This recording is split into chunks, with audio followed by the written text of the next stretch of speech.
20 টাকা করে। চলে আসলাম এই ভারত সেবা সংঘের কাছে। দেখুন আমার পেছনে ভারত সেবা সংঘ আছে। আর এখানে কিন্তু অনেক এরকম টোটো অটো আছে। যারা এই ভারত সেবা আশ্রমে থাকতে চান তারা এখান থেকে গাড়ি পেয়ে যাবেন সাইডে ঘোরার জন্য। এই ভারত সেবা আশ্রম সংঘের পাশে দেখুন মানে গেটের উপরে দুটো সিংহ আছে। আর এই সিংহটাই হচ্ছে এখানকার চিহ্ন। আর এই গেটের ভিতরে প্রবেশ করতেই এইরকম ডান সাইডে স্কুল আছে, মানে ক্লাস 8 পর্যন্ত এই স্কুলে পড়াশোনা করানো হয়। কারোর যদি গাড়ি থাকে নিজস্ব, আপনারা কিন্তু গাড়ি নিয়েও আসতে পারেন। এখানে কিন্তু গাড়ি রাখারও ব্যবস্থা আছে ভিতরে। আর একটু সামনের দিকে এগোতেই এইরকম একটা গুরু মহারাজের একটি মন্দির আছে, উপরে শিব ঠাকুর আছে আর তুলসী মঞ্চ আছে, বেশ সুন্দর। এখানটা ডান সাইডেই অফিস আছে। আর অফিসের ভিতর থেকে প্রবেশ করেই সামনে যেখানে আপনারা থাকতে পারেন সেই ঘর আছে। আর তার উল্টো সাইডে এরকম গুরু মহারাজের মন্দির আছে, এখানে কিন্তু পুজো হয় দুবেলা। চলুন আপনাদেরকে ভিতরে মন্দিরটি দেখাই গুরু মহারাজের। দেখুন এখানে এখন পরিষ্কার চলছে, যেহেতু দুপুরে পুজো হয়েছে। আবার সন্ধে 7:30টার পর থেকে এখানে আবার পুজো শুরু হবে, সেই কারণে দেখুন এখন থেকে এখানে পুরো পরিষ্কার চলছে।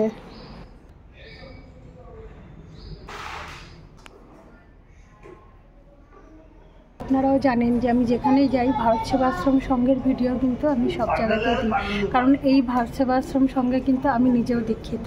আর সেই কারণে আমি যেখানে যাই আমি চাই আমার গুরু মহারাজের আশ্রম যেখানে যেখানে আছে আমি সেখানের ভিডিও করে আমার চ্যানেলে প্রত্যেকটা চ্যানেলের মধ্যে প্রত্যেকটা জায়গার ভারত সেবাশ্রম সংঘের ভিডিও একটি করে আমি দিয়ে থাকি।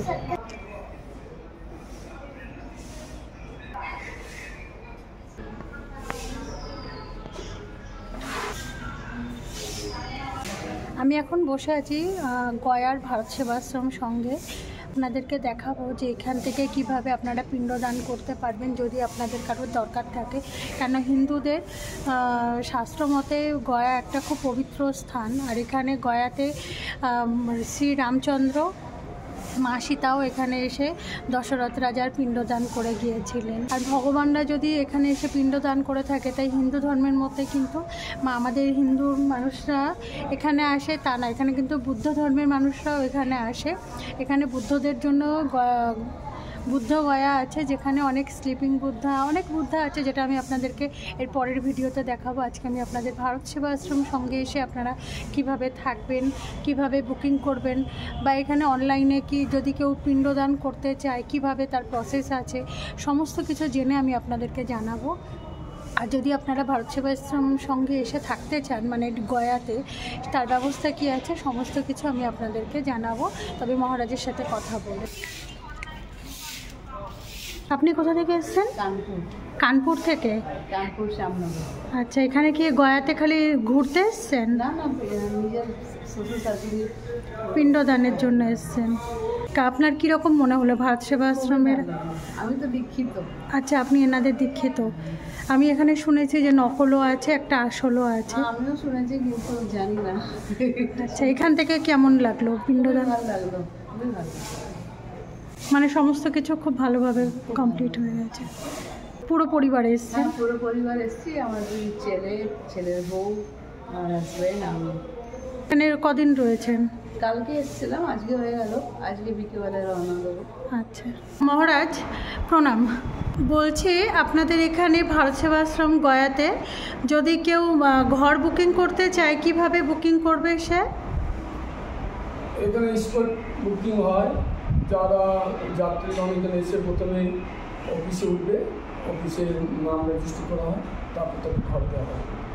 আচ্ছা, বুকে কীরকম মানে অ্যামাউন্ট যার যেমন, না এখানে কোনো প্রাইস আছে? এখানে মনে করুন বিভিন্ন রকম আছে। 100 টাকাতেও থাকার জায়গা আছে, তার দুজনের থাকার জন্য 400-500।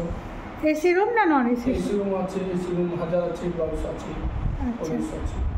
আর কেউ যদি পিণ্ড দান করতে চায়, আমি শুনেছি গয়াতে ভারত সেবাশ্রম নাকি ঠকায়, অনেকে বলে থাকে, যেটা নকল ভারত সেবাশ্রমও নাকি শুনেছি। এটা কি সত্যি? নকল আশ্রমও আছে? নকল আশ্রম আছে, কিন্তু যাত্রীগণকে সবসময় সজাগ থাকতে হবে যে আমরা ভারত সেবাশ্রম সঙ্গে যাচ্ছি, সেটা একমাত্র স্বরাজ্যপুরী রোড। আমাদের ঠিকানা হচ্ছে স্বরাজ্যপুরী রোড, ভারত সেবাশ্রম সংঘ গয়া ব্রাঞ্চ। এই গয়া ব্রাঞ্চটা স্বরাজ্যপুরী রোডে যেটা রয়েছে সেটাই আমাদের। সেটা অন্য জায়গায় যদি নাম শুনে তো অন্য জায়গায় গেলে তারা ট্রাস্টেড হবে। কারণ আমি অনেকেই শুনেছি ভারত সেবাশ্রম থেকে ঠকছে, এটা আমি সংঘ থেকে ঠকছে না, ওরা নিয়ে যাচ্ছে ভারত সেবা নামে, ওরা সংঘ বলে না, ওরা এটা বলে বাঙালি আশ্রম। আচ্ছা, হ্যাঁ, বাঙালি আশ্রম বলে নিয়ে যাবে। আবার যদি কেউ যারা জানে সঠিক বলে, তারা আবার যদি বলে তার ছেড়ে। আচ্ছা, আর আপনাদের এখান থেকে কেউ যদি মানে এখানে এসে যদি পিণ্ডদান করতে চায় সেই ব্যবস্থা আছে? হ্যাঁ, পিণ্ডদানের জন্য তাকে সকাল 7টার মধ্যে এই সামনে মন্দিরের সামনে ওখানে লাইনে দাঁড়াতে হবে। আর ধুতি গেঞ্জি এবং একটা চাদর বা গামছা গায়ে উত্তরীয়। আর আমরা পুরোহিত দিয়ে দেবো এখান থেকে। একটা পুরোহিত 2জন যাত্রীকে নিয়ে যাবে। সেটা স্বাভাবিক মৃত্যুর জন্য 350 টাকা জিনিসপত্র কিনতে লাগে। অস্বাভাবিক যাদের 4 জায়গায় কাজ হবে, স্বাভাবিক মৃত্যুর 3 জায়গায় কাজ হয়, ফলুঘাট, বিষ্ণুপাত, অক্ষয়ঘাট। আর অস্বাভাবিকের 1 জায়গায় বেশি হবে। এইখান থেকে 2.5 কিলোমিটার দূরবর্তী স্থান হচ্ছে ফলুঘাট, বিষ্ণুপাত, অক্ষয়ঘাট। তারপরে ওইখান থেকে ঘুরে এসে আবার এই দিকে স্টেশনের গা বেয়ে চলে যাবে 14 কিলোমিটার ধরে পিছছাড়া। এটা অস্বাভাবিক মৃত্যু, যাদের দুর্ঘটনাজনিত কারণে মৃত্যু হয়েছে কিংবা সুইসাইড কেস। এটা অ্যাক্সিডেন্ট এবং সুইসাইড এই দুটো কেসের জন্য প্রেস ছেড়ে দিতে হয়। সেক্ষেত্রে কিছুটা খরচ বেশি পড়বে। ওকে 3 জায়গায় পিণ্ডদানের জন্য 3 জায়গায় 5 জায়গায় একটা অ্যাডজাস্ট করে নিতে হবে যে আমরা এই দান করবো বলে দিই। তাও 300 টাকা 500 টাকা এরকম লাগে কিছু টাকা। মানে টোটাল একজনের যদি পিণ্ডদান কেউ মানে বাবা বা মায়ের একসাথে যদি কেউ করতে চায় সেটাও হবে? হ্যাঁ, বাবা ধরুন মিনিমাম 3 পুরুষ, মায়েরও 3 জেনারেশন দিল, তো সব নিয়ে ওই 1800 থেকে 2000 মধ্যে ভালোভাবে হয়েছে। 2000 টাকায় ভালোভাবে পিণ্ডদান হয়ে যাবে। আর আরেকটা কথা জানার আছে, অনেকে আসতে পারে না, বাড়িতে কেউ কোনো প্রবলেম থাকে, এটা কি অনলাইনে কেউ ফোন করে আপনাকে যদি অনলাইন করে দেওয়া হয় সেইভাবে কি হয় পিণ্ডদান করে? সেভাবে হবে, তবে আমাদের ফোন নাম্বার নিয়ে যেতে হবে এবং যথাযথ তাদের বংশের তালিকা দিতে হবে এবং তার মৃত ব্যক্তির ঠিক বাৎসরিক ক্রিয়া হয়েছে কিনা সেটা জানতে হবে। মানে সমস্ত কিছু ডিটেলসে আপনাদেরকে জানিয়ে দিলে, আর অনলাইনে যদি তারা পেমেন্ট পাঠিয়ে দেয় আপনারা এখানে তার ক্রিয়া কাজ করে। আচ্ছা, সেই ব্যবস্থাটাও আছে এখানে? তাছাড়া কোনো গরিব লোক যদি বলে তার পয়সা নেই, সেই ব্যবস্থা।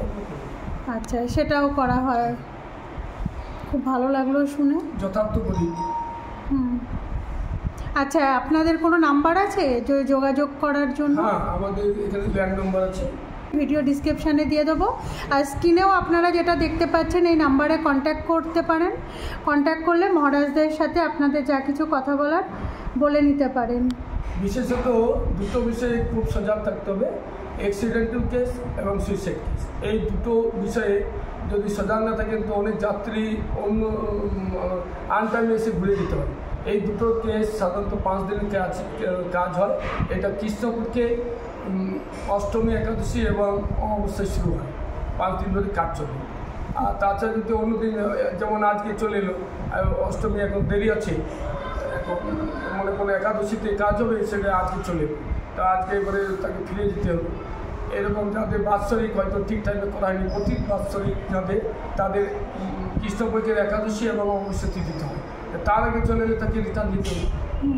এগুলো এই ফোন নম্বরে যদি সমস্ত কিছু ডিটেলসে জেনে শুনে যদি একটু দয়া করে যদি যাত্রীগণ আমাদের এখানে ফোন করে জেনে নেয় ঠিকভাবে, তবে তাদের খুব সুবিধা হবে, তাহলে ঘুরতে হবে। তাদের ঘুরতে হবে।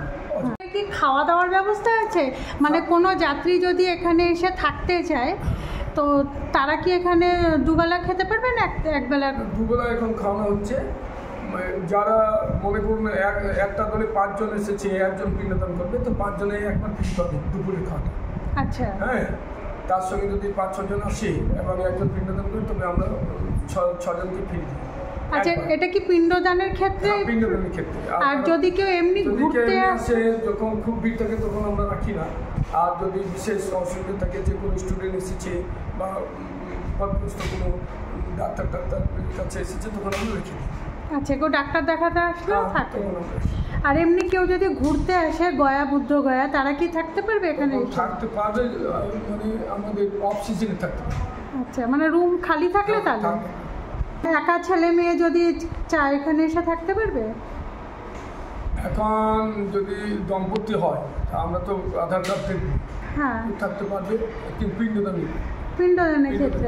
সিস্টেমটা ভালো সিস্টেমের সঙ্গে গয়া। হ্যাঁ, আর এখানে স্টেশন রোড থেকে যদি কেউ আসবে এখানে কিভাবে? কেউ স্টেশন থেকে নেমেছে বা বাস স্ট্যান্ড থেকে? স্টেশনে এখনো আমাদের অফিস আছে একটা, 1 নম্বর প্ল্যাটফর্ম থেকে যদি বের হয় তবে একটা জাতীয় পতাকা, একটু নজর বলে দেখতে পাবেন যে একটা জাতীয় পতাকা উঠছে বাঁদিকে, তার অপোজিটেই আমাদের অফিস আছে। 3টি ভাষায় লেখা আছে, বাংলা, ইংরেজি, হিন্দিতে, অতএব সেটা দেখতে পাবে। অন্য লোককে জিজ্ঞেস করলে সবাই বলবে না, কিন্তু ট্রাফিক পুলিশকে যদি জিজ্ঞেস করে ঠিক বলে দেবে। আর ওই স্টেশন থেকে ভারত সেবা আশ্রম সঙ্গে আসবে কিভাবে? ওইখান থেকে অফিসে যদি আমাদের উঠতে পারে তবে অফিসে নিয়ম অনুযায়ী আমরা ওইখানে ওদের নাম রেজিস্টার করে নিই এবং ওকে রেজিস্টার করে দিয়ে পাঠিয়ে দিই। আচ্ছা, ওখানে রেজিস্ট্রেশন করে তারপর এখানে আসতে হবে। আর যদি কেউ ডাইরেক্ট এখানে চলে আসে? ডাইরেক্ট আসে তো ঠিকভাবে ঠিকানায় পৌঁছতে হবে, স্বরাজ্যপুরী রোড বলতে হবে, স্বরাজ্যপুরী রোড গয়া যাবো। আর আমাদের একটা ডেসক্রিপশান দিতে হবে যে আমাদের দুর্গার সময় গেটে 2টো সিং আছে। হ্যাঁ, এইটা আমাদের এই প্রতীক চিহ্নটা যদি ঠিক রাখে যে অন্য গেট পাওয়া যাবে না, তাহলে সেখানেও আইডেন্টিফাই করতে পারবে। এরকম অনেকে আইডেন্টিফাই করেছে এবং চলে এসছে। আর আমাদের নাম্বার রাখলে তো খুব ভালো হয়। আপনার নাম্বারটা যদি একবার বলে দেন ভালো হবে। 8900-370-544। আর সিস্টেম। আচ্ছা, এটা আপনার নাম্বার, ঠিক আছে। ছিল গুরুমার্জি থাকতেন ওই পরে। আচ্ছা, ওইখানে ওইটাতে গুরু মহারাজজি থাকতেন। গুরুমার্জি সঙ্গে থাকতেন। এখানে গোটায় ফাঁকা, একদম ফাঁকা। আজ 100 বছরের কথা বলছি। হ্যাঁ, 1917 সাল, 1924 সালে এই আশ্রমটা মানে দান করেছে এবং এই আশ্রমটা প্রতিষ্ঠা করেছে। তারপরে আস্তে আস্তে আস্তে আস্তে এগুলো সব বাড়ানো হয়েছে। হ্যাঁ, এটা হচ্ছে রবীন্দ্র কুমার সিং রায় বিল্ডিং। অনেক বড় আশ্রমটা। 7 বিঘা জায়গা। 7 বিঘে জমি আছে এটা। 10টা এসি আছে। আচ্ছা, এখানে 10টা এসি রুম আছে। এটাতে 6 জনের এসি আছে, 7 জনের এসি আছে। আর ওই পেছনে 5টা এসি আছে। কেবিল, এটা কেবিল কুমার ব্লক। এই বেল গাছ, এখানে একটা রিজার্ভে, ওইখানে আছে বাগান। এটা কি রান্নার জায়গা? হ্যাঁ, এটা ডাইনিং হল। এখানে ডাইনিং আর জমিয়ে যাচ্ছে। এক মহারাজ বাগান থেকে কত চাষ করেছে এখানে। হ্যাঁ, ওই কুমড়ো গাছ এগুলো গেছে যে চাষ করছে বান্দরবানন্দ। হ্যাঁ, সে এখন 30 তারিখে গেছে কাশ্মীর। আচ্ছা, থাকবে তো এখন? অবশ্যই 3টে। আচ্ছা, 30 জন করে থাকা যায়। আগে স্কুল ছিল এটা। হুম, হ্যাঁ, সব কাজেই কষ্ট। এটাও কাঠের জলে রান্না হয়। কাঠের জল আছে, গ্যাস আছে। কাঠের রান্নার টেস্ট আলাদা। আমাদের বালিগঞ্জ আশ্রমে তো কাঠের জালে এখনো হয়। বেলাসও কাঠের জলে হয়, এলাহাবাদ তো কাঠের জলে হয়। হ্যাঁ, রাতে হচ্ছে। Dining space. এই যে খাওয়ার জায়গাটি আপনারা দেখছেন এটা অনেক বড়। এখানে একসাথে 90 জন বসে এখানে প্রসাদ গ্রহণ করতে পারেন। আর এই যে চেয়ারগুলো দেখছেন এগুলো কিন্তু স্টিলের। একটা বেঞ্চে 3 জন করে বসে প্রসাদ খেতে পারেন। এখানে প্রসাদ রাখা আছে। দেখুন, মহারাজ আমাকে পুরো আশ্রমটি ঘুরে ঘুরে দেখালো কোথায় কি আছে। খুব ভালো লাগলো। আপনারা যদি চান এই ভারত সেবা আশ্রমে এসে থাকতে পারেন। আর এখানে কিন্তু যেটা শুনলেন আপনারা যে এখানে অপঘাতে মৃত্যুর জন্য আলাদাভাবে পিণ্ডদান হয়। আর কেউ যদি মানে কারোর যদি ভালোভাবে বাবা মা বা কারোর যদি সুন্দরভাবে মানে কারোর মৃত্যু হয়ে থাকে তার জন্য কিন্তু আলাদাভাবে পিণ্ডদান করা হয়। তাহলে আপনারা যখন কথা বলবেন ভালো করে বুঝে বলবেন এই জিনিসটা। আমি এসেছি বিকেলবেলা, তাই জন্য যেহেতু ভোগ নেই এখন, আমাকে রাত্রে খেতে বলছিল, আমি চলে যাব কারণ এই বুদ্ধগয়াতে ঘর নিয়েছি। তাই মহারাজ আমাকে বিকেলবেলায় এইগুলো খেতে দিল। দেখুন মিষ্টি, বিস্কুট, চানাচুর, সাথে আবার জল। মহারাজ আমাকে ছাড়লই না, বললো খেয়ে যাবে। আশা করি আপনারা বুঝতে পেরেছেন যে গয়াতে যারা পিণ্ডদান করতে আসবেন তারা আসল জায়গাতে আসবেন, যে ভারত সেবাশ্রম সংঘ, এখানেই আসবেন। কোনো নকলের কাছে যাবেন না, কোনোভাবে মানে মানুষের প্রতারণাতে ফাঁসবেন না। আর এই ভারত সেবাশ্রম সংঘে মহারাজ যেমন অ্যাড্রেস বলেছে সেখানেই আসবেন। আসলে আপনাদের খুব ভালোভাবে পিণ্ডদান এখানে হয়ে যাবে, আপনারা যে কাজে আসবেন। আর আমি এই ভারত সেবাশ্রম সংঘের এখান থেকেই 20 টাকা দিয়ে বাইপাস রোডের জন্য টোটো ধরেছি, আর বাইপাস রোড থেকে আবার আমি 20 টাকা দিয়ে বুদ্ধগয়ার জন্য টোটো ধরেছি। কারণ এখান থেকে সবাই অনেক ভুলভাল দাম চাইছিল, আর অনেক মানে বলছিল আমাকে রিজার্ভ করে যেতে, আর আমি বলছিলাম আমি শেয়ারিংয়ে আসবো। তাই জন্য আমি কিন্তু শেয়ারিংয়ে এসেছি 20 টাকা করে এখানে ভারত সেবাশ্রম সংঘ থেকে বাইপাস, আর বাইপাস থেকে আবার 20 টাকা দিয়ে বুদ্ধগয়াতে। তো আপনারাও চাইলে এইভাবে কিন্তু বুদ্ধগয়াতে এসে ঘুরতে পারেন, তাহলে ঠকবেন না। আর না হলে কিন্তু আপনাদেরকে এরা বলবে যে বুকিং করুন, 400-500 টাকা নেবে, নিয়ে এইভাবে কিন্তু ঘোরাচ্ছে। জয় গুরু মহারাজের জয়। সবাই সুস্থ থাকবেন, ভালো থাকবেন। আবার দেখা হবে পরবর্তী আরেকটি ভিডিওর সাথে।